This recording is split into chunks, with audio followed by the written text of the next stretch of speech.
tudo bem? Eu me chamo Lidiane e o meu grupo vai falar sobre os carboidratos. O meu grupo é composto por Érica, Lucas, Melissa, Vanderledson e Fábio. Então, os carboidratos, eles também são chamados de açúcares, glicídios ou hidratos de carbono. Eles obedecem à fórmula geral CN, H2N, ON. E podem ser divididos em três principais grupos, que são os monossacarídeos, os oligosacarídeos e os polissacarídeos. Os monossacarídeos são o grupo mais simples de carboidratos. Eles obedecem à fórmula geral e eles são classificados de acordo com a quantidade de carbono. Existem as trioses com 3 carbonos, as tetroses com 4, as pentoses e as hexoses. As mais comuns são as pentoses e as hexoses. Nas pentoses temos a ribose e a desoxirribose. A ribose, ela participa da estruturação do nosso RNA e a desoxirribose da estruturação do nosso DNA. Vale a gente botar uma observação na desoxirribose que ela não obedece à fórmula geral dos carboidratos, que é CnH2n ON.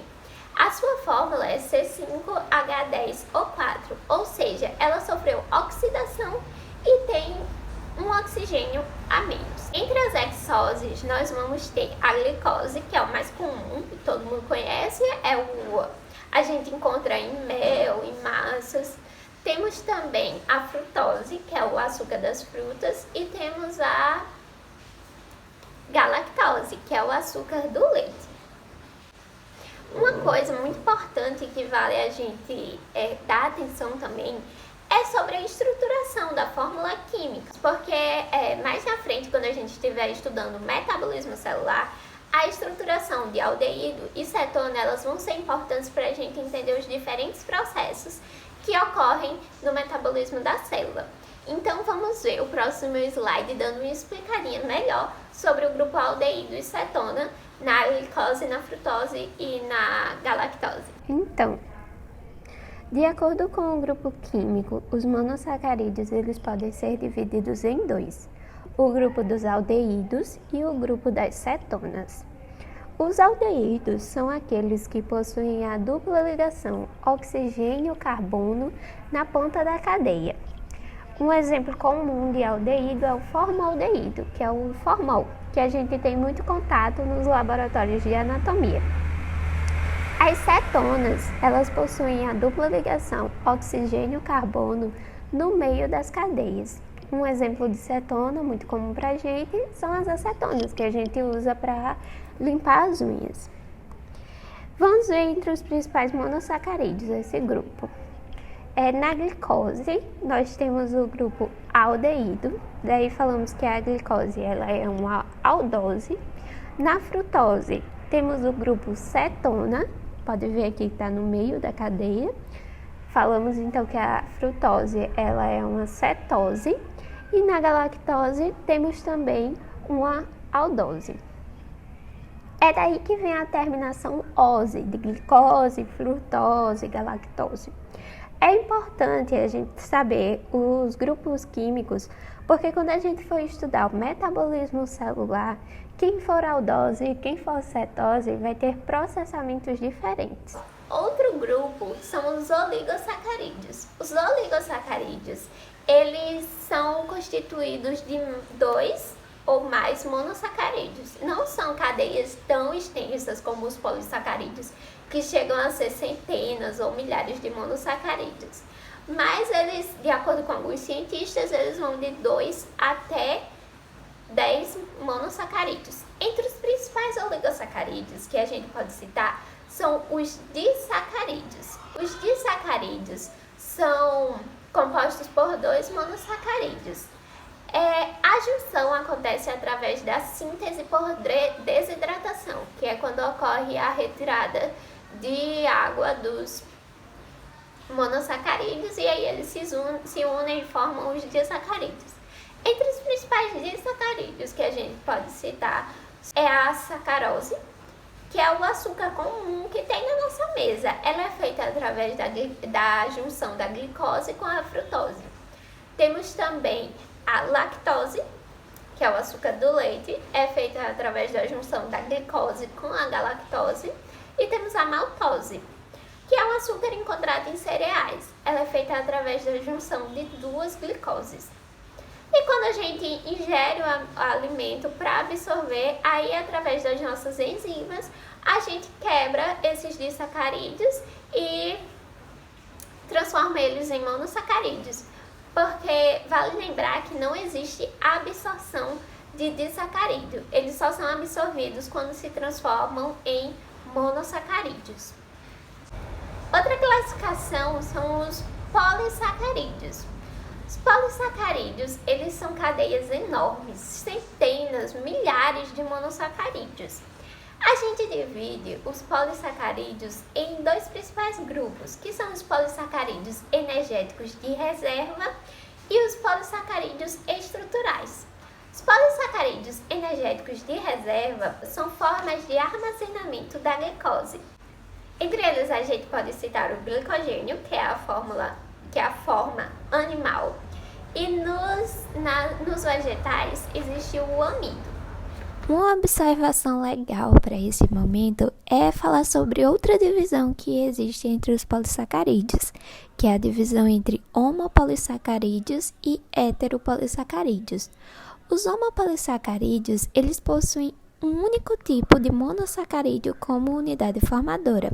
Como a gente pode ver na imagem, é o caso do glicogênio e do amido, que eles possuem apenas a glicose como unidade formadora. Daí a gente pensa, então se só tem a glicose, como é que a gente vai diferenciar que um é outra coisa e o outro é outra? É pela cadeia e pelas ramificações que eles possuem que a gente consegue diferenciar.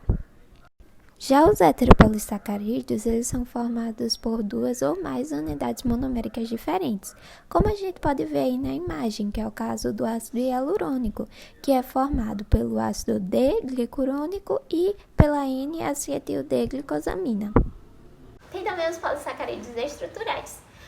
Nos vegetais é a celulose, que ela faz parte da estruturação da parede celular. E nos animais é a quitina, que ela faz parte do citoesqueleto de muitos animais. Existem também carboidratos que se ligam a proteínas e lipídios. Eles são chamados de glicoconjugados. Vamos ver no slide um pouquinho melhor sobre os glicoconjugados.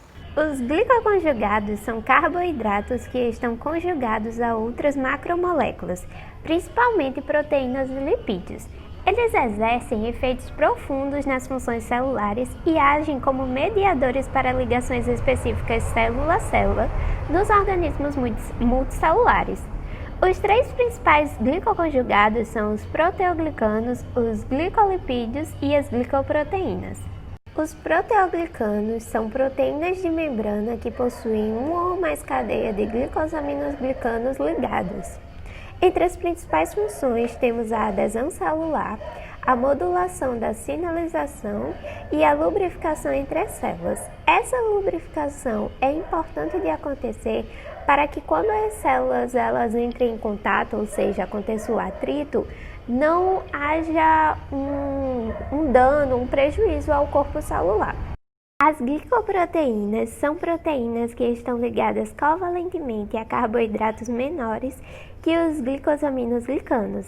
Elas são cadeias bem heterogêneas e influenciam no dobramento e na estabilidade da proteína. Entre outras funções, elas participam do reconhecimento de antígenos, do endereçamento proteico e tem também ação hormonal, porque muitos hormônios eles apresentam a glicação, como é o caso do hormônio folículo estimulante e do hormônio tireoidiano. Os glicolipídios são carboidratos ligados covalentemente a longas cadeias de hidrocarbonetos. Eles geralmente compõem a membrana plasmática, servem como marcadores para o reconhecimento celular e também fornecem energia. Um exemplo são os lipopolissacarídeos, que é uma estrutura presente na membrana das bactérias gram-negativas. Essas bactérias elas são muito importantes para a gente, porque é elas que elevam a nossa temperatura, faz com que a gente fique com febre para avisar que tem algo errado no nosso corpo.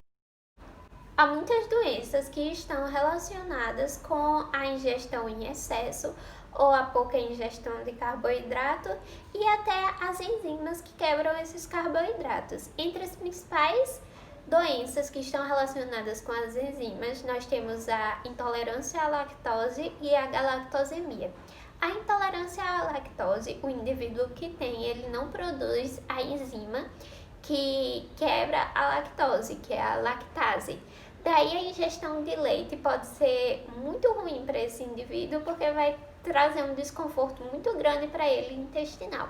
A galactosemia é quando o indivíduo ele não consegue produzir a enzima que quebra a galactase. Eu vou colocar o nome aqui, que é muito grande, e é descoberta logo em recém-nascidos ou crianças nas idades iniciais. Daí o indivíduo vai ter vômitos, vai ter diarreia, vai ter um desconforto intestinal. E ela é curada com a dieta severa, sem a ingestão de leite de todo tipo. Sobre a falta de carboidratos, não existem exatamente doenças.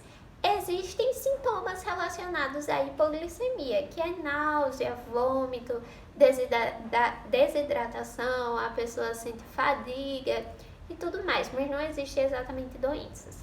Sobre o excesso de carboidrato, as principais doenças são a obesidade, a diabetes e a pressão alta. Vamos ver no slide. A preocupação com doenças crônicas como diabetes, hipertensão e obesidade ganharam um papel de destaque nesse nosso cenário pandêmico, pois o grupo de risco para desenvolver a versão mais grave do coronavírus contém essas pessoas. Então vamos falar sobre as principais doenças causadas por carboidratos. A obesidade, que ela provém da ingestão de carboidratos maior do que a que a gente gasta. Daí esses carboidratos em excesso, eles são armazenados na forma de trigliceróis no nosso tecido adiposo.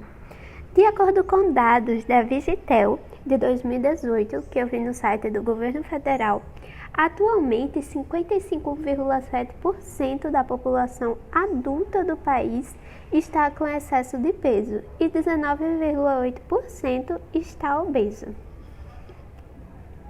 A diabetes tipo 2 é quando os carboidratos são digeridos rapidamente e causam um aumento dos níveis de açúcar no sangue. De acordo com dados da Vigitel, 7,7% da população adulta no Brasil apresenta diabetes.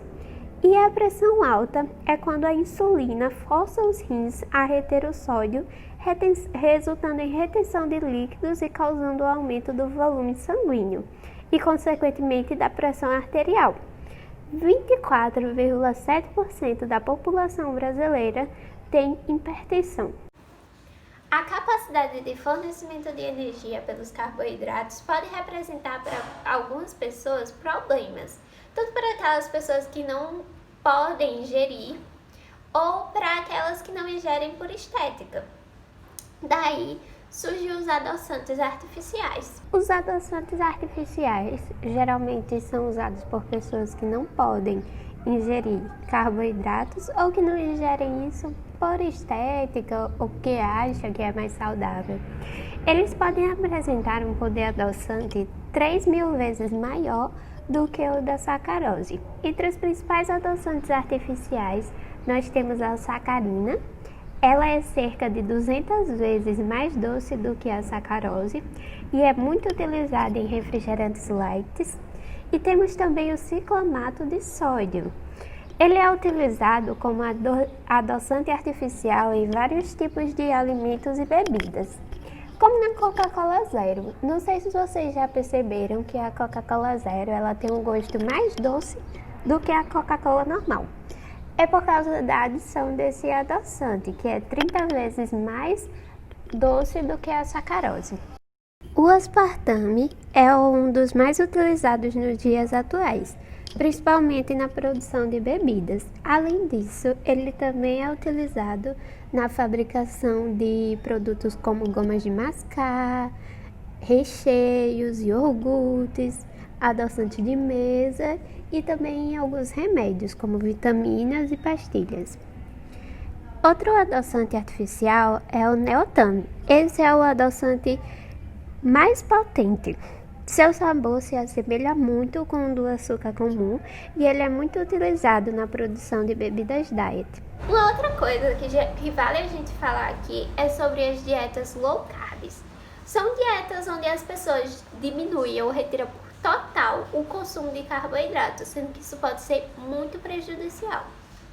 Observando que o nosso corpo ele queima primeiro o carboidrato, depois lipídios, que são as gorduras, e depois as proteínas, as pessoas pensaram que se tirassem o carboidrato iriam queimar só os lipídios e aí ficava tudo bem e emagrecia, sendo que isso não é tipo a melhor coisa do mundo para você fazer para emagrecer. Você tem que emagrecer de uma forma saudável e não de uma forma que seja prejudicial ao seu corpo. Porque sem a ingestão de carboidratos, você vai ter dor de cabeça, dificuldade de se concentrar, você pode ter muita fadiga e ainda ficar muito mal-humorado. Isso não é muito legal e muito recomendável. Então, fazer exercício físico e fazer um consumo assim nivelado entre tudo, não fazer muitos exageros, essa é a melhor forma de você alcançar o peso desejado.